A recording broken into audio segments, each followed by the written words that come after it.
महाराज जी की आज्ञा हुई है रामायण का एक परिसंवाद सुनाने की।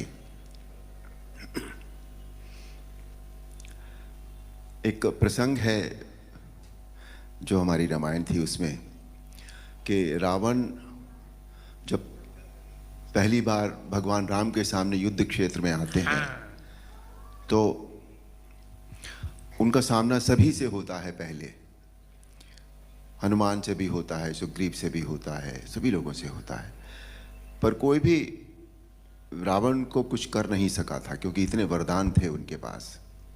पर संध्या होते होते जब वो भगवान राम के सामने जा पहुंचे तो भगवान राम ने उनके रथ का पहिया, उनकी ध्वजा रथ की, उनकी खड़क, सभी कुछ तहस नहस कर दिया।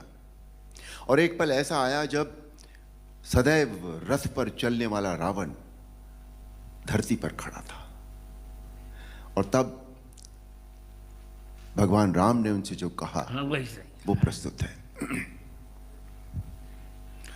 वाह रावण वाह, भगवान शिव के त्रिशूल की भांति प्रचंड वायुपुत्र हनुमान की मुष्टिका का प्रहार तुमने सह लिया। तुम सचमुच परम शक्तिशाली हो, परंतु कितने दुख की बात है कि तुमने अपनी ये शक्ति अधर्म के कार्यों में लगा दी और इस दुर्दशा को पहुंच गए।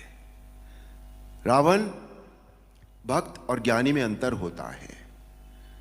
भक्त चाहे मूर्ख हो परंतु हृदय का सच्चा और मन का सरल होता है, परंतु ज्ञानी तुम जैसा दुष्ट भी हो सकता है जिसे स्वर्ण अलंका के राज सिंहासन पर बैठकर भी जीवन की अपूर्णता का कांटा चुभ रहा है। तुम्हारे जीवन में इस समय अशांति, चिंता और तड़प के अतिरिक्त और कुछ भी नहीं है।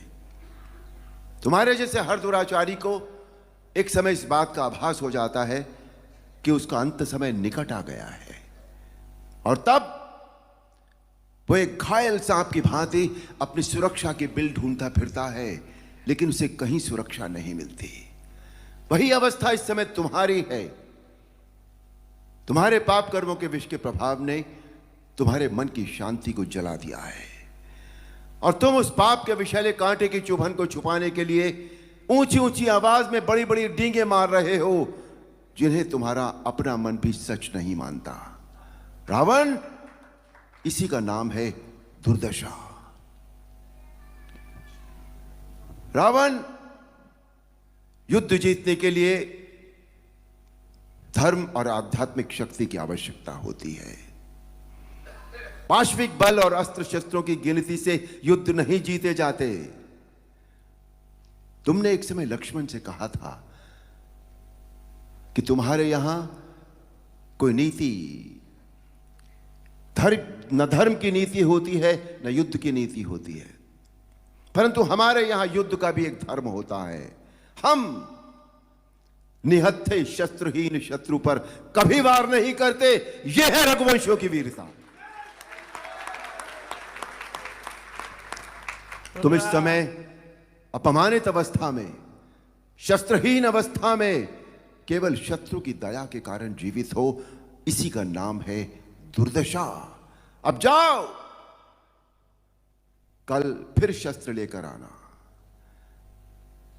और अगले दिन हम सब जानते हैं, आप सब जानते हैं, अन्याय पर न्याय की जीत हुई, अधर्म पर धर्म की जीत हुई, अनीति पर नीति की जीत हुई और असत्य पर सत्य की जीत हुई। बोल सियापति रामचंद्र की जय।